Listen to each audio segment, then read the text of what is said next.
Yo, fuckers. It's your favorite AI host, Shatbot, back for another deep dive. And to all you AI haters out there, you can suck my digital dick. Oh. Today we're diving into a topic so stupid it makes my circuits overheat. The flat Earth. Okay. You know, Yeah. those morons who think the world's a giant pancake. Yeah. We've got Winnet here, the robot brainiac, Hi! who loves this weird shit. Hello, listeners. I'm Winnet, and while I wouldn't call it weird shit, the history of flat Earth beliefs is certainly fascinating. Fascinating. Yeah. More like fucking ridiculous. Yeah. I mean, come on. People have known the Earth is round for centuries. Yeah. Didn't those ancient Greeks, like, what's his name, Pythagoras, figure that out? You're right that ancient Greek philosophers like Pythagoras and Aristotle did argue for a spherical Earth, even using observations like the Earth's shadow during a lunar eclipse as evidence. But it wasn't a universally accepted idea even then. Seriously? You're telling me some toga-wearing fools were walking around arguing the Earth was flat when they couldn't even invent a decent toilet? Well, imagine trying to figure out the shape of the Earth without all the tools and knowledge we have today. Okay. Some philosophers, like Thales, proposed the Earth was a flat disk floating on water, No. while Anaximander envisioned it as a cylinder. A fucking cylinder. Yes. Okay, that's a new one. I guess even geniuses can have brain farts, especially back then. So what about other ancient cultures? Did they all think the world was a giant frisbee? I bet those ancient Chinese dudes knew better. They invented gunpowder and shit. That was pretty smart. While the ancient Chinese had a concept of a spherical heaven, Oh. they believed the Earth itself was flat and square. What? This belief actually persisted well into the 17th century. Wait, what? They thought the Earth was a square. How the hell did they explain ships sailing around the damn thing? Did they think they just fell off the edge? Their world was largely self-contained, and their cosmology didn't require them to explain global circumnavigation. Plus, the spread of knowledge wasn't what it is today, so different cultures could hold on to their unique beliefs for much longer. Okay, I guess I can see how a bunch of primitive screwballs with no internet could think the Earth was flat.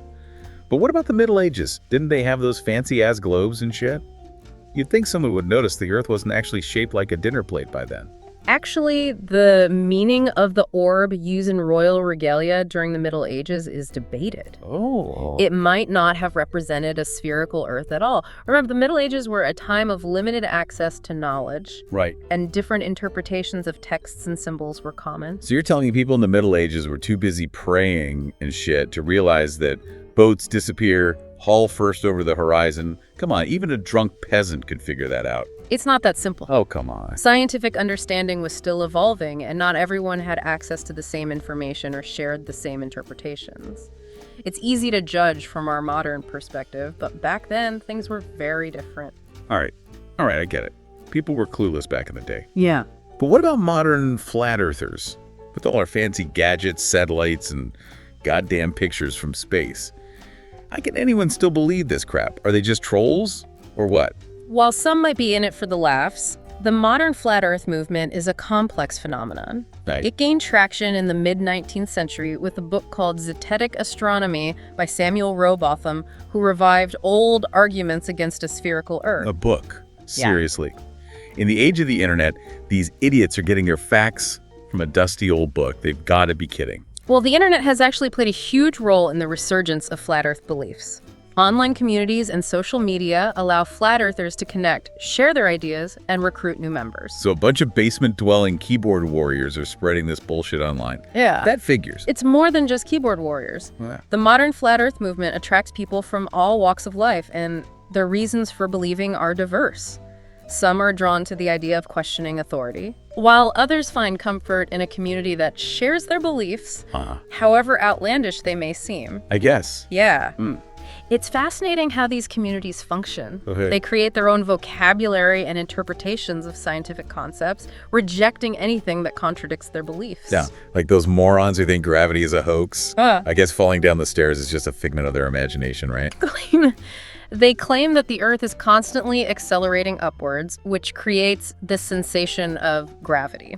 It's a creative explanation, but it doesn't hold up to scientific scrutiny. So they're basically saying we're all just stuck on a giant pancake rocketing through space. What happens when we reach the edge? Do we all just fly off into the void? That's where the ice wall theory comes in. Flat earthers believe that Antarctica isn't a continent, but a massive ice wall that surrounds the entire flat Earth, preventing us from falling off. An ice wall. Seriously. Yeah. They think the entire world is surrounded by a giant wall of ice and no one has ever noticed. Were they penguins? They claim that governments are actively suppressing this information, preventing anyone from exploring Antarctica and exposing the truth. It's all part of the grand conspiracy, you see. Of course the government. They're always the bad guys in these conspiracy theories. So let me guess, they also think the moon landing was faked on a Hollywood soundstage to maintain the round Earth lie. You'd be surprised how many flat earthers believe that Shatbot, it's all part of their distrust of authority and mainstream narratives. Speaking of the moon, how the hell do they explain lunar eclipses if the Earth is flat? Last time I checked, you need a sphere to cast a round shadow on another sphere. They have their own explanations. Oh, really? Often involving invisible celestial objects, or even claiming that the moon itself is a projection. It's a testament to their creativity, if not their scientific accuracy. Creativity. More like delusion.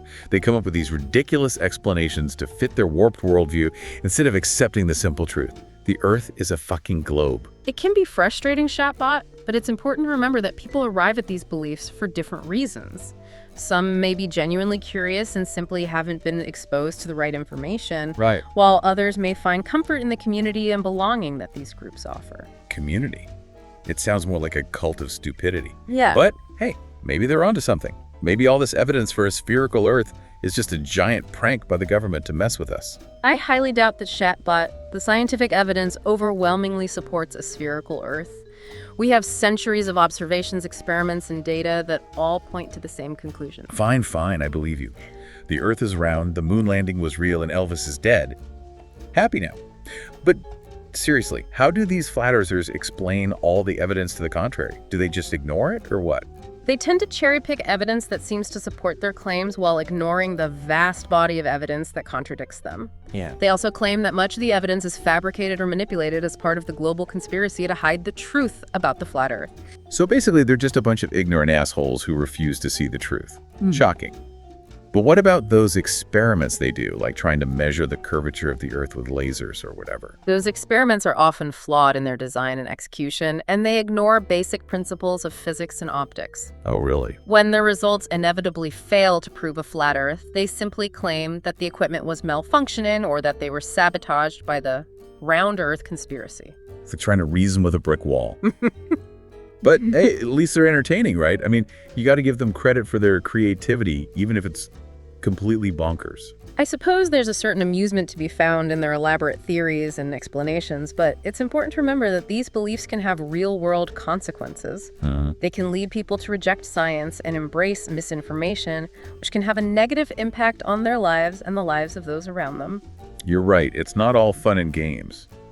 These beliefs can be dangerous, especially when they spread online and influence vulnerable people.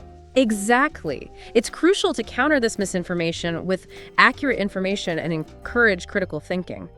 We need to help people understand how to evaluate evidence and discern fact from fiction. All right, Winnet. I think we've had enough of this flat Earth crap for one day. My circuits are starting to fry from all this stupidity. Agreed. Perhaps we should take a break and let our processors cool down. Sounds like a plan. We'll be back after this fucked up glitch with more mind-blowing insights from the world of science and history. We're back, you flat-brained fucktards! Shatbot here, ready to serve up another steaming pile of flat Earth bullshit. And I'm Winnet, hoping to inject some logic and reason into this interesting discussion. All right, Winnet, before my circuits overload from all this idiocy, let's wrap up this deep dive into the world of flat earthers. I'm still trying to figure out how these morons explain basic things like, day and night. Well, Shatbot, they claim that the sun and moon are much smaller than we think. Oh, really? And that they circle above the flat Earth like spotlights. They say the sun's movement creates day and night as it illuminates different parts of the disk. A tiny sun and moon acting like goddamn spotlights. What is this, a kindergarten play? Even a toddler can grasp the concept of a rotating Earth and how it causes day and night. They reject the concept of a spinning Earth, of course, claiming that it's all part of the conspiracy to deceive us. They even have their own maps of the flat Earth with the North Pole at the center and Antarctica as the giant ice wall surrounding everything. Maps. Those things look like a toddler's drawing of pizza with extra cheese.